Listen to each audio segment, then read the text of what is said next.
Bueno, vamos a hablar ahora de las manifestaciones clínicas del lupus. El lupus, como saben, es una enfermedad multisistémica y al poder comprometer prácticamente cualquier órgano, pues las manifestaciones son muy variadas y amplias. A lo largo de esta presentación ustedes van a encontrar una serie de presentaciones en donde tratamos de poner las manifestaciones más frecuentes de los principales órganos para que las tengan en cuenta, las tengan presentes, porque recuerden que lo que uno nunca ha leído o nunca ha estudiado, pues nunca lo va a diagnosticar. Empezando por la piel, en la piel las lesiones se pueden dividir en específicas e inespecíficas y ya van a ver una serie de listado de compromisos que se pueden ver en los pacientes con lupus. De forma general, el lupus cutáneo agudo y subagudo es el que se puede asociar a manifestaciones extracutáneas con más frecuencia, es decir, que debuta el paciente con un compromiso por lupus cutáneo agudo y en el tiempo entonces se empieza a hacer compromiso renal, compromiso neurológico, compromiso articular, en fin. El lupus crónico, en cambio, que es el típico discoide, por ejemplo, en un 5 a un 10% de los pacientes puede hacer alguna manifestación sistémica, pero la gran mayoría persisten en el tiempo únicamente con compromiso en piel. Aquí ustedes ven el listado de las patologías de acuerdo a cada categoría. Es bastante amplio, probablemente no estén familiarizados con muchos de estos términos, pero pues la idea es que lo tengan presente y ya vamos a ver unas fotos que nos pueden ayudar un poquito a aclarar algunas cosas. En las lesiones inespecíficas ustedes ven la lista y pues realmente son enfermedades o son síntomas que se pueden ver en muchas enfermedades. Púrpura, pues el diagnóstico diferencial es muy amplio, la urticaria en cualquier paciente, incluso no con enfermedad autoinmune, sino con un cuadro alérgico, la esclerodactilia, la escleroderma, la alopecia, bueno, en fin, hay una serie de síntomas que pueden ser estar en otras patologías y por eso pues son inespecíficas también. Adicionalmente, a nivel histológico, en la biopsia, en las lesiones inespecíficas, no se ve un hallazgo característico que sí se ve en las lesiones específicas, que es un infiltrado celular inflamatorio en la unión dermoepidérmica. Aquí vemos una paciente con unas lesiones típicas por lupus cutáneo agudo. Este es el rash malar.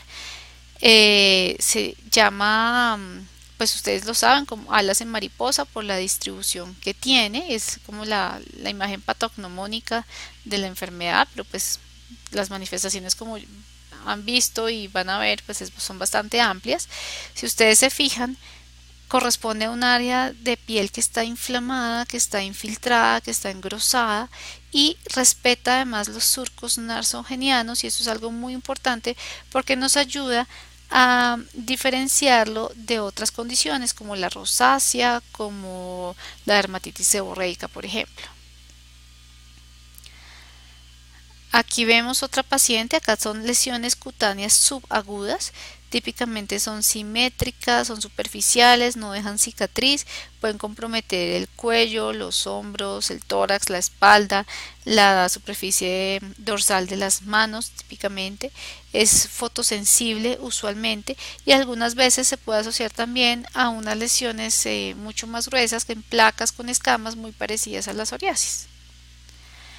En esta paciente vemos ya un compromiso mucho más agresivo, mucho más severo, entonces ustedes ven como la piel también está infiltrada, pero además ya acá hay cicatrices atróficas, que eso es característico del lupus discoide. Estas lesiones son mucho más agresivas, el borde nos ayuda a mirar cuando está muy eritematoso si la lesión sigue estando activa.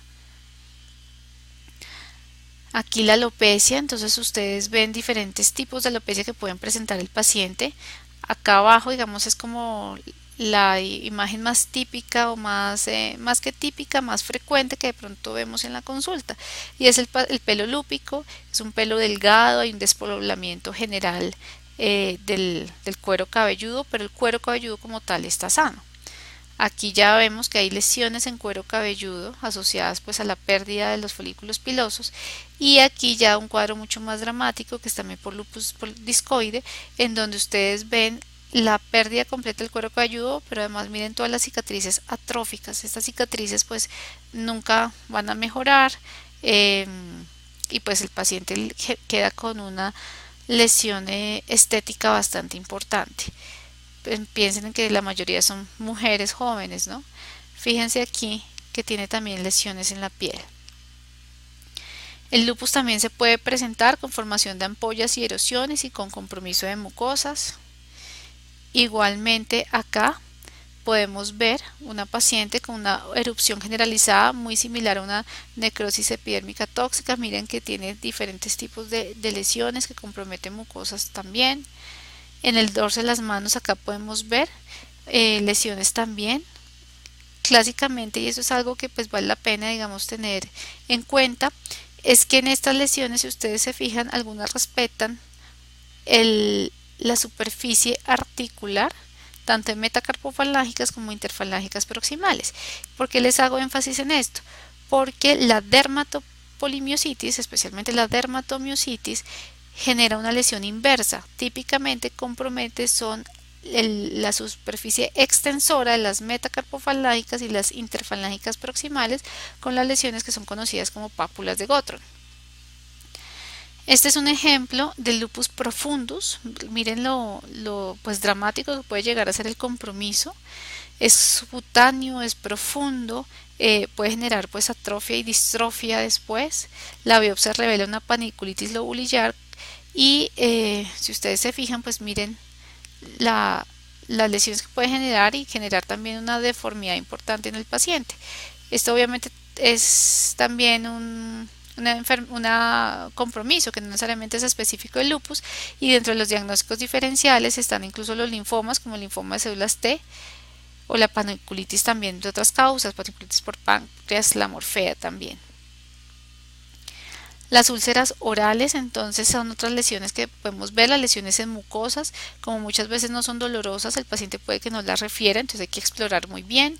Se pueden ver no solamente en el paladar o en la boca, sino que también podemos verlas en mucosas como la mucosa nasal, conjuntival, genital y perianal.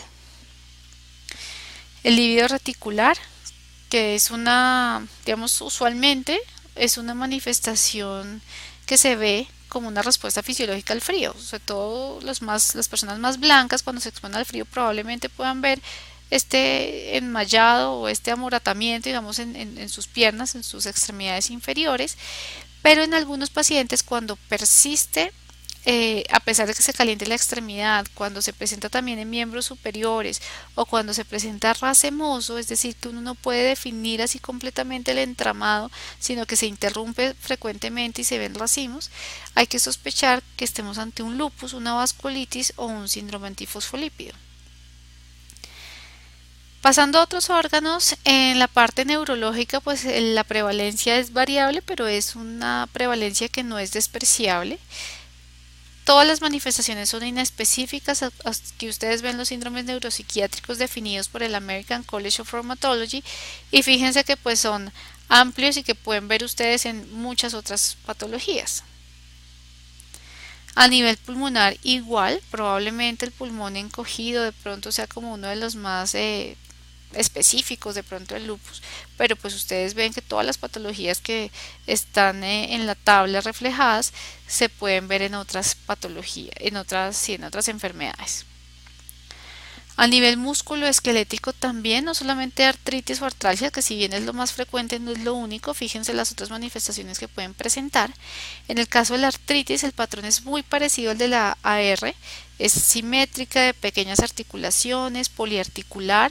La diferencia es que esta no es erosiva. Incluso algún grupo pequeño de pacientes pueden hacer lo que se llama la artropatía de Charcot, que es que las manos, digamos, presentan una deformidad, pero que es una deformidad que es reductible y que realmente no es erosiva.